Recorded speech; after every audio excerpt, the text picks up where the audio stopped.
You're listening to the We Are Libertarians podcast network. Find all of our shows at wearelibertarians.com.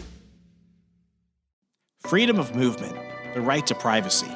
Both are concepts you've probably thought about a little bit differently since the lockdowns and civil liberty intrusions that started in 2020. Even farther back if you really think about it. Well, our friends at privacypost.io have you covered of something that you're probably going to want to know about if you value both of those things. Privacypost.io is a privacy by default virtual mail and business center designed for the location-independent, expat, and international entrepreneur community. Anyone seeking financial freedom should consider privacypost.io. Their services include virtual mail, a professional business address, privacy trust services, company formation, and a Portugal D7 residency and virtual domicile in the privacy-respecting and income tax-free state of South Dakota. PrivacyPost.io protects you from third parties, overreaching government agencies, and complicit cloud-based platforms invading your personal, private, and business information. Privacy is freedom of association, expression, commerce, and mobility. Isn't it time you took it a bit more seriously? PrivacyPost.io is your partner in freedom. Go to PrivacyPost.io for more information today.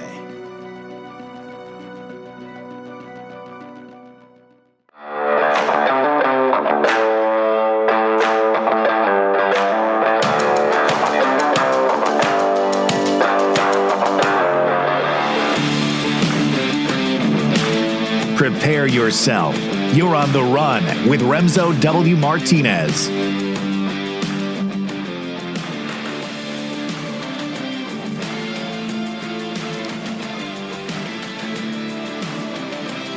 This is a spur-of-the-moment episode.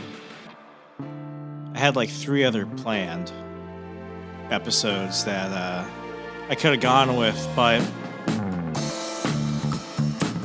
I'm struggling to find the words. I could edit this part out, but I think it would take away from the tone in my voice.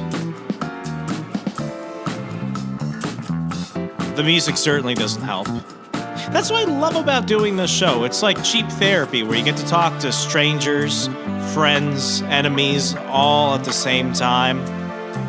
I usually try and bring up serious topics, but not take myself ever too seriously. I mean, come on. Who could be mad at this music? I want this to be a fun show where we talk about serious things. I want this to be a show where you can chill out while thinking about the things that might want to worry you a time or two. Screw it. I'm Remso W. Martinez. Welcome back to another installment of On the Run. Couple house notes. If you're ever interested in purchasing ad space on the show, please reach out to me at Remso, R-E-M-S-O, at rwmartinez.com. We can certainly talk. We've been accepting advertisers for the last couple months now, and I think I'm comfortable with the idea of allowing more people to advertise on the show. So if you're interested in that, please go ahead and reach out, Remso at rwmartinez.com. Secondly, we're numbering the show from now on, and we're gonna do this just for housekeeping, to keep things orderly. Some of you like shows that do that. We do that over at Second Print Comics, so we're gonna go ahead and do it here. New installments of the Build You Better series will be starting up. Today's Monday. They will be starting up the following Friday, so that will be picking up at part 6.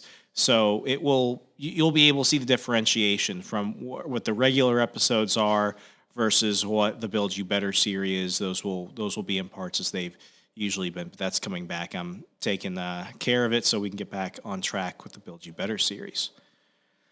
But last week was titled Post-Libertarian. I think that's episode 185. I don't have my notes from me, so just the last episode on your podcast feed, Post-Libertarian. This concept of people who value liberty above all things, who have chosen to opt out of broken systems and broken promises by people who deliver false goods and broken products. I can't put it simpler than that. I did a whole episode about it, post-libertarian. I was thinking, some people are going to think, oh, you're so glum. You've always been so glum. I have to stop listening to you. Unsubscribe. You're just not optimistic enough. Blah, blah, blah.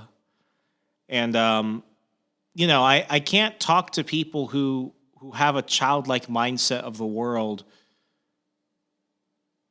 who are older than the age of 10.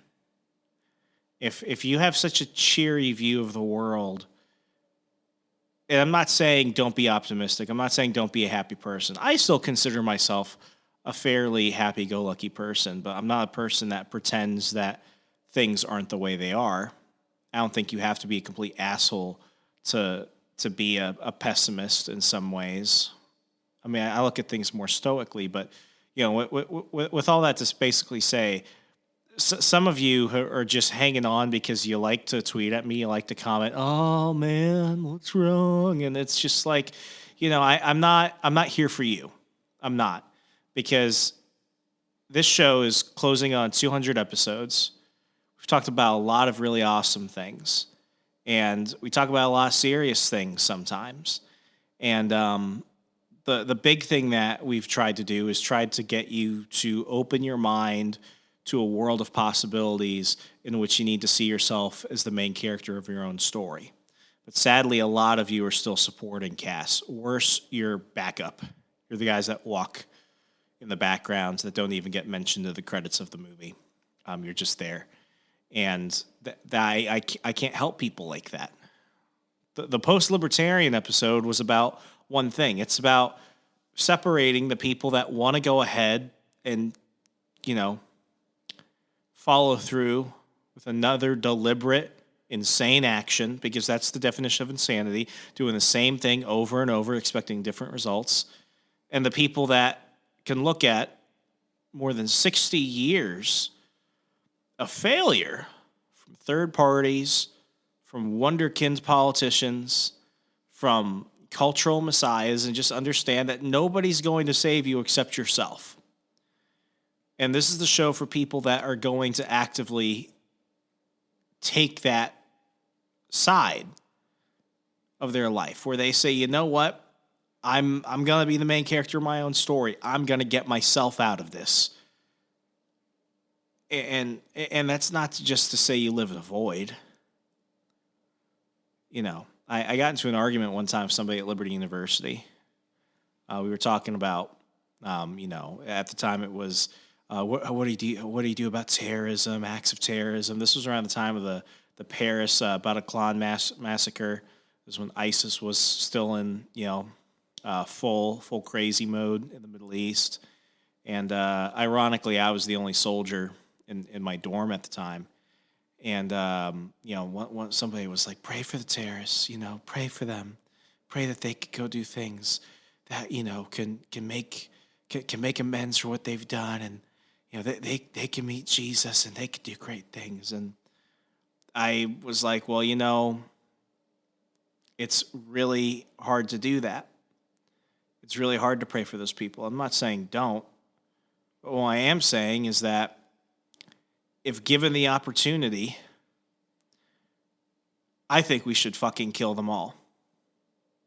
And they're like, how could you say that? I'm like, I genuinely hate ISIS. And they're like, how could you say you hate any human? I'm like, because I hate evil. It's like, well, you shouldn't hate. I'm like, I'm sorry, I can't do that. To fall into blind hatred in which you can't tell the difference between a rational decision and one that's irrational is one thing. But to not say you don't hate anything is a lie. You look at yin and yang, for example. How can you identify the existence of one without the other? Keanu Reeves, he did an interview of Drew Barrymore. Ironic, I know, I'm bringing random celebrity stuff into this. They were talking about whether or not he was a lover or a fighter, and Drew Barrymore was like, well, I'm a lover, not a fighter. And Keanu's like, no, you got to be a fighter, because what do you know what's worth fighting for if you don't know what you love? What type of love do you have if you're not going to fight for it? And, that's just Keanu being, Keanu. But yeah, he got all upset. He's like, you can't say that. That's so unchristian. And it's like, listen, man, I know you don't like to look at certain parts of the Bible, but there were a lot of warriors. And there were a lot of warriors that did what God said too. And you have to be willing to fight. You have to be willing to, get ugly sometimes. What's all this to say? You got to know when to also pick your fights. And I'm done with the political fights. It's just I'm not doing that. And that was basically the post-libertarian episode. But today, the title is Post Parlor. I really have thought about how I was going to do this, but I think I'm going to go ahead and do it this way. Figured out that some individuals avoided their NDAs, therefore freeing myself up to discuss certain details. I know on this show I have not spoken about it much because I was contractually obligated not to because they gave me money not to talk bad about the company. But I'm not going to talk bad about Parler. I am going to talk about what happens when you get involved with people who tell you one thing and end up doing something else. I have been dealing with, and it's ironic that's almost a year to the date. The past year has been a year of revelation for me because it showed me a lot of really inconvenient truths. It brought me into some really extremely low moments, but it also brought me back in a way in which I saw things clearer than I've ever seen them before. And, like the proverbial phoenix, I rose up and I think I'm doing pretty well for myself. But to say that I haven't had sleepless nights, to say that I haven't had moments that really, for lack of a better words, trigger certain anxieties, that would be a lie. And the truth is that I left Parler because an individual who was neither a majority investor or actual consultant with the company, who I will not name, was basically my quote-unquote boss. I was a public employee. I was actually on the payroll. I was the director of outreach for Parler. I left a very comfortable job at the Washington Times despite some not-so-great circumstances regarding company decisions, like they cut all the employee salaries by 10%, when in fact they took government money in order to prevent a downsizing of the workforce. They took the money and then they still cut our salaries. But I would have stayed. I was loyal. I loved my job in the media. But I left that and I went to go work for Parler in the summer of 2020 because I saw what it was like dealing with big tech, dealing with an environment where you could play by the rules, but the rules are written by people that don't like you. And what I wanted to do was I wanted to fight for free speech and a free and open internet. And I thought that going to Parler was the best thing I could do. And the July, August, September, October, November, the 5.5 months I was there were the absolutely worst days of my life. 1 second. I got to drink something.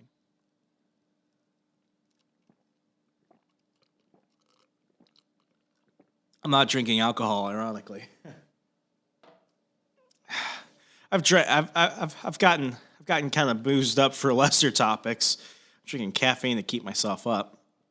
But it was a job where I was working 6 to 7 days a week from the moment I woke up until everyone else at the company fell asleep, whenever that was, because some people refused to sleep.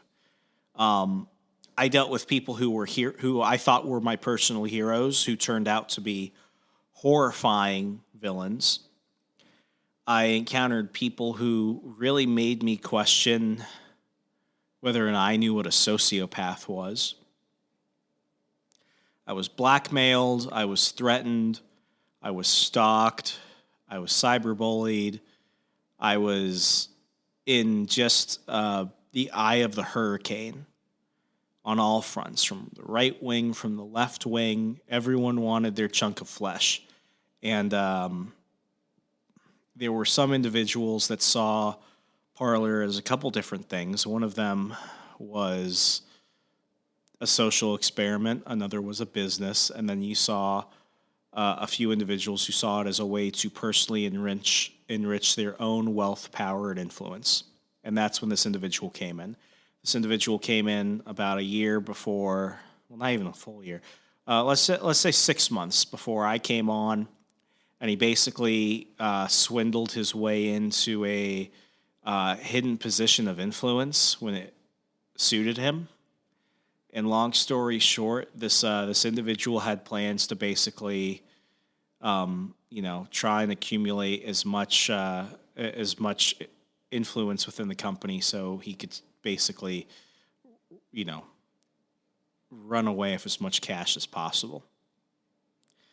And after dealing with this individual and then bringing the attention of this situation to former Parler CEO John Mates, a decision was basically made, and I lost. They kept the other guy, and they got to the point where they were like, we can't really fire you. You refuse to quit, so here's a bunch of money, and go about your life. Screw you. And I was like, you know what? I hope one day we can have something as beautiful as what we thought Parler could be, but it's not going to be with you people, and it won't be this company. And if this is how this is being operated, if these are the type of people we're going to surround ourselves with, it's time to leave. And I took the money and I walked away and I signed a contract. John Mates voided everything about a month and a half later because he ended up getting kicked out. Hostile takeover by the one gentleman I mentioned who was basically conniving behind the scenes to try and do a hostile takeover. And later he even got booted. But still hear his name sometimes. I still hear people talk about, this dark and shadowy figure who's secretly wealthy, possibly a genius, all these things. Closest thing to a real-life Bond villain I've ever met. I could tell you that. I would be yelled at and threatened and just, this guy made my life a living hell. I still hear his voice in the back of my head sometimes. This person would call me at 3 a.m. and come up with like the wildest conspiracies about other employees and stuff like that. It was miserable. So I leave that situation on my birthday, and immediately I'm like, I'm free. It can't get any worse. And then January 6th happens. And just as I'm trying to get back into the flow of things, I'm trying to find work, as I'm trying to get my life together, because 2020 completely wrecked everything. The whole debacle of Parler getting taken down and all that stuff, it made things worse, because now I'm not getting interviewed for jobs because I'm not qualified. Now I'm not getting interviewed for jobs because who's going to hire the former Parler guy, even though I was gone. I had nothing to do with any of the stupid shit that went down. And in Parler's defense, all the stuff the FBI accused them of, the FBI even admitted, seems like we may have jumped the gun. We may have made some accusations that weren't there. But that's neither here nor there. Long story short, when there were some people who interviewed me just to try and get dirt on the company and stuff like that, and I was like, I don't roll that way. But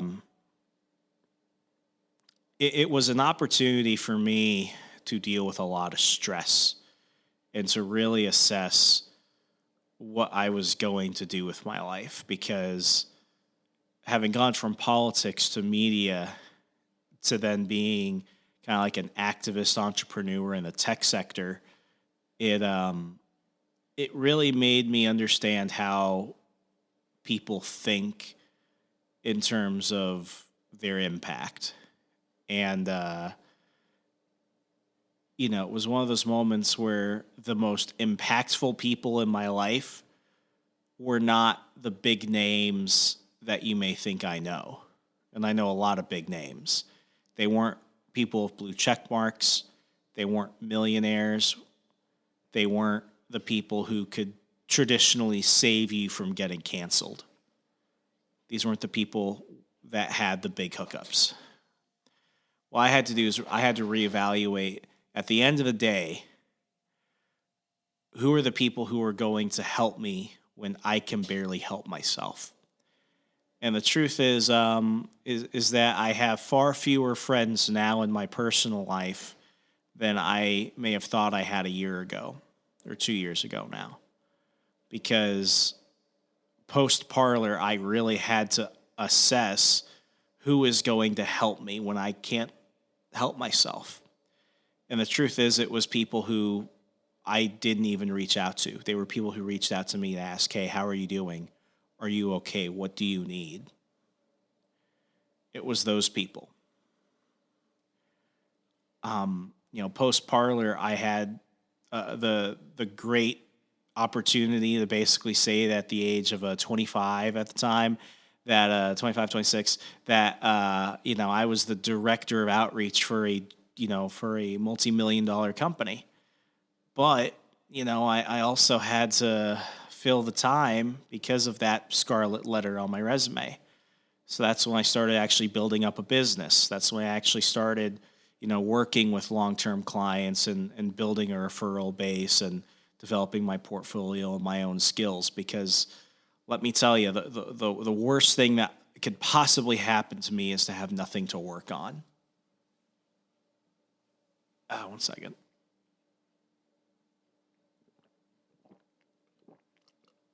The worst thing for me is to be bored.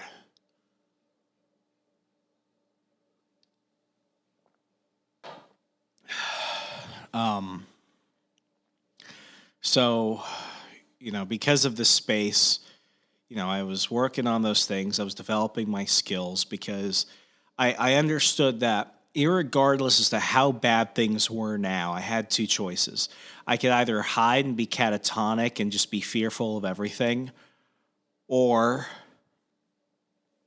I could wait things out and fight my way through the day-to-day bullshit to help myself.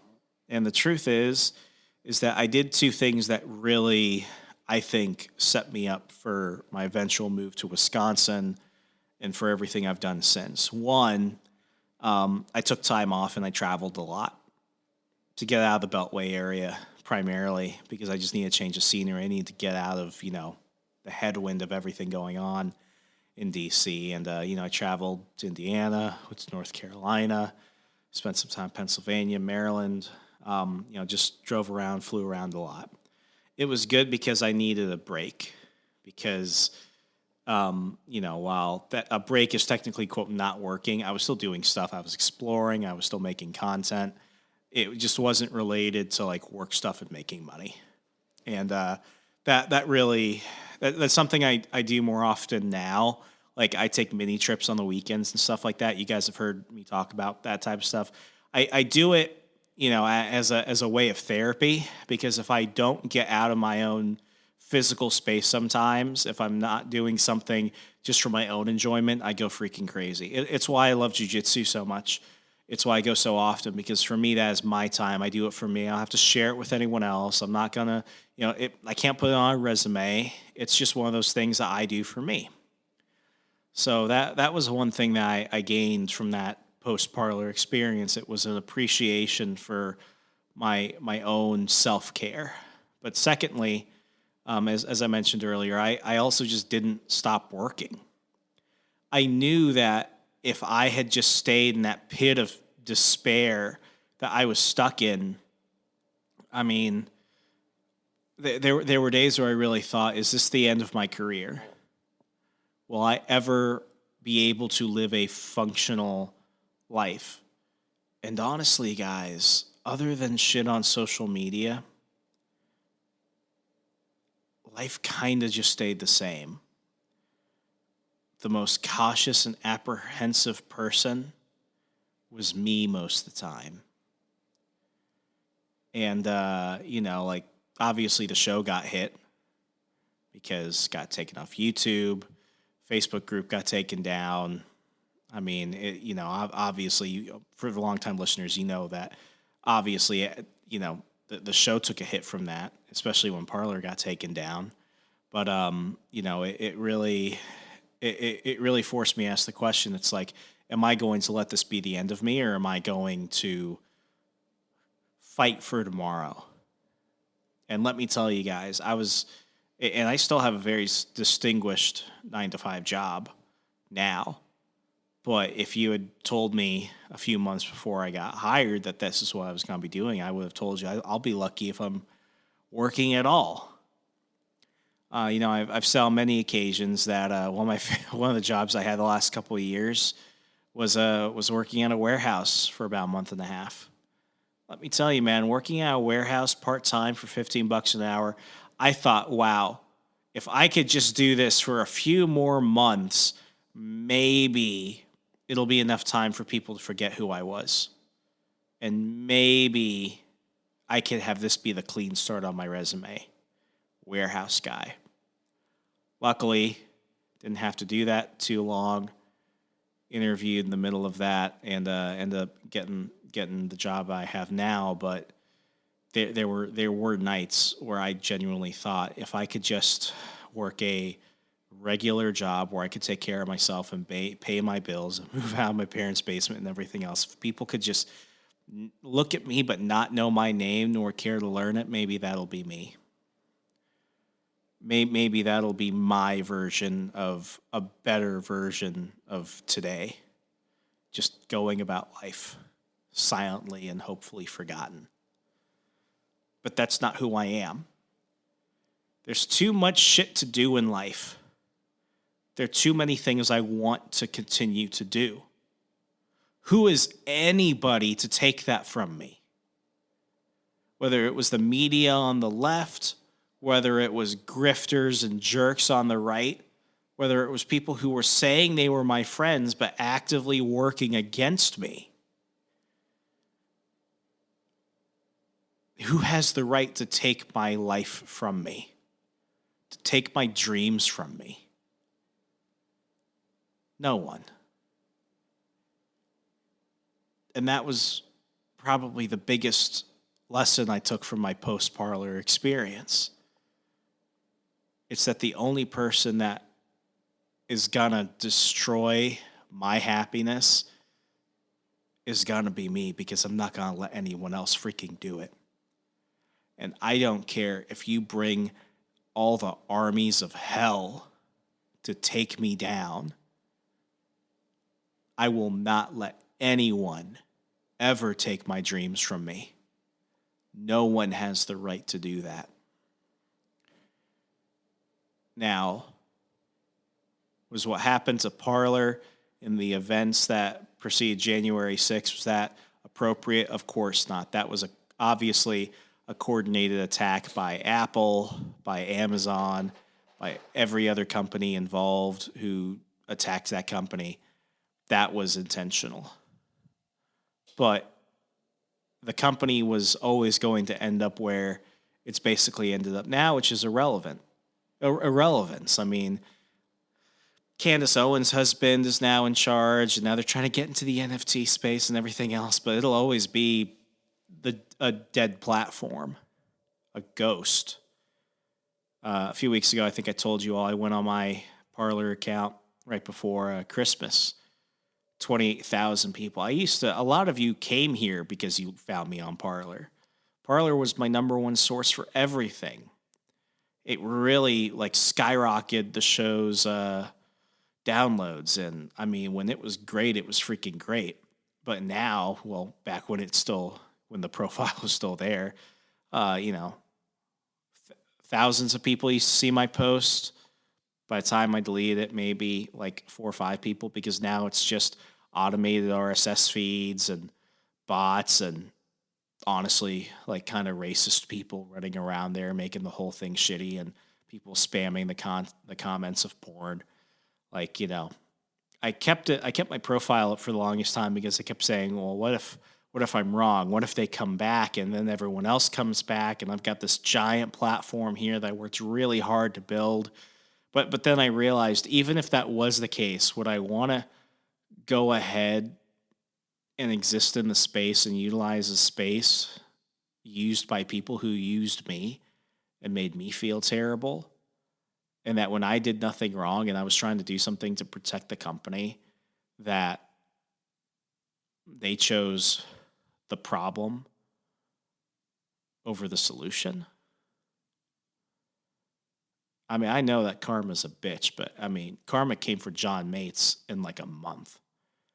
And that shit hit hard for him. He's in so many lawsuits with people. That dude went on Fox News like the day after he got canned. And I'm not going to say anything else about John Mates because he's gone silent, because what he realized was that all the people he thought were his friends weren't his friends either. And that at the end of the day, when he thought he was on top of the world, he could treat people terribly and it would never come back to bite him.